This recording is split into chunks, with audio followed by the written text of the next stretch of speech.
So there's going to be some questions like this, which are not bad, but they're questions like this where it's going to say, okay, tell me when f of x is greater than 0, and tell me when f of x is less than 0.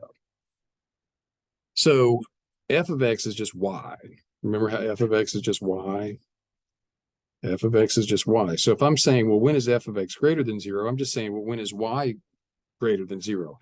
Well, y is greater than 0 whenever the graph is above the x-axis. So whenever you're greater than 0, you're above the x-axis. Whenever you're less than 0, you're below the x-axis. And when I say you, I'm talking about f of x, the graph. So we're going to write these in interval notation.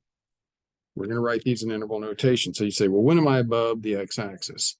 Well, starting at -3, so from -3 to -1, I'm above the x-axis. So -3 to -1. Somebody says, yeah, but you're still above. Okay, this is where it gets goofy. It says strictly greater than. It doesn't say or equal to. So I have to say, oh, parentheses, parentheses, and then see -1. It's touching -1, I agree, but it's bouncing off a -1. That's a point of tangency. We'll get to that. So -1 is when it's equal to 0. It's an x-intercept, so we actually exclude that. So then -1 to 1, you're greater than 0. Then starting at 4, again. So see, these are the intervals where you're above the x-axis, and then on forever, you're above the x-axis. Starting at 4, you're above the x-axis. When are you below the x-axis? Well, from -infinity to -3, you're below the x-axis. And then this little piece right here, you're below the x-axis. So 1 to 4. So when you see questions like this on the worksheets, when are you above, f of x greater than 0, you're literally just looking at the graph. So you have to have it graphed first before you can answer those questions. Now, let's talk about just some old stuff from way back when you were young. Y-intercept. And first of all, it's singular. You can only have one y-intercept on a graph. Can't have more than one. If you have more than one, it's not a function. How do you find the y-intercepts? Intercept.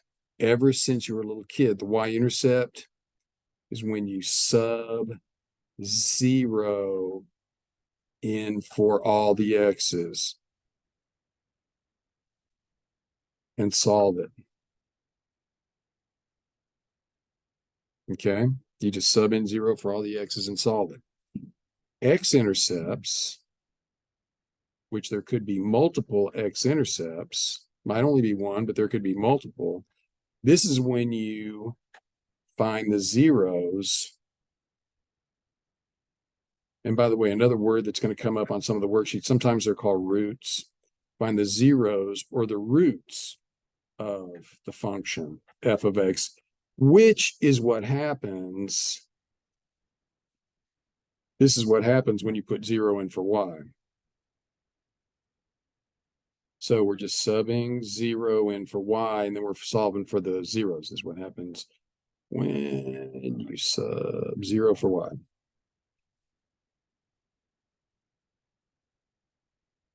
Because y and f of x are the same thing. So check this out. And I'm going to just do a real simple example. Real simple example. If I had something like, oh no, f of x is equal to x squared minus x minus 6. You'd say, well, what is the y-intercept? Well, the y-intercept is when you just put 0 in for x. So if I put 0 in there, and I know I'm writing way too much, 0 minus 6, oh yeah, that just makes -6. So my y-intercept is going to be -6. My x-intercept is when we find the zeros of the whole thing. So my x-intercepts, or it could be multiple, my x-intercepts, so that's when we say, I'm just going to set the whole thing equal to 0. F of x and y are the same thing. Oh yeah, we've been doing this kind of problem for weeks now, it seems like. We have to find the zeros, which means here we go again. We're factoring again because there's so much factoring in all these problems. So what do you know? X is equal to 3, x is equal to -2. Those are my zeros, which are also called the roots sometimes.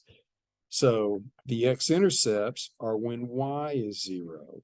So I got 3 when y was 0. I got -2 when y was 0. So x and y intercepts, you've been doing that for years and years and years. So that just all falls, hopefully you're looking at that going, okay, we've been doing that for years. That's just a little bit of review about x and y intercepts. All right.